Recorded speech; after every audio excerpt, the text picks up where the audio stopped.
The Village of Oswego continues to mourn the loss of a 2-year-old after a car crashed into the front door of a Portillo's yesterday. 13 other people were hurt. NBC5's Jenn Schanz is digging for answers as to how this happened and what's being done to prevent future tragedies like this. So, Jenn, what's the response been from the community today? Well, Marion, we are still waiting to learn the name of that little boy, but I can tell you community members here are deeply feeling the loss of that toddler. There is a growing memorial here at the Portillo's parking lot. There's stuffed animals and there's flowers. People really holding space for the families impacted by yesterday's tragedy, a reminder of which by this boarded up door behind me is hard to miss. Little boy's not coming back.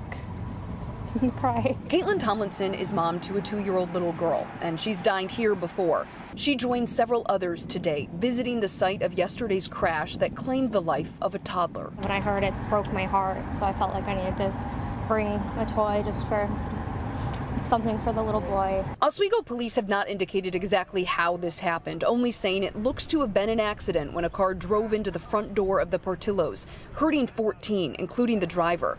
Police are reviewing surveillance and talking to witnesses. It happens so frequently, and it's so foreseeable, and it's so preventable. The Storefront Safety Council was founded to stop tragedies like this. It pushes for safety bollards or barriers in public places where cars could cause harm. Since 2023, NBC5 Response found they've tracked more than 100 cases of cars crashing into buildings in the Chicago area. Its co-founder says most incidents they see are at restaurants. Many of them, he says, like this Portillo's, have nose-in parking. Nose-in parking is probably one of the greatest risks for these sorts of accidents because you have 3,000 or 4,000 pound vehicles that are pulling into a spot about 5 feet from the front door, and if they, for any reason, the car doesn't stop, it just keeps going right through the front door. It happened at a restaurant in Crystal Lake 2 years ago.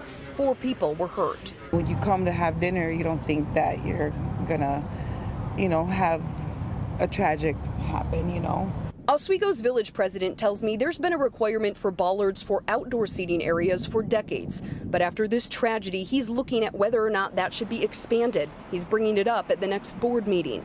We are also looking at how other communities responded when something like this happened and how they have addressed similar situations. He says in part, nothing is off the table when it comes to protecting lives. Now, I have reached out to Portillo's as well on the subject of bollards, those safety barriers. I am still waiting to hear back. For now, this location remains closed. At this point, no charges have been filed in this case. We're live tonight in Oswego. Jenn Schanz, NBC5 News.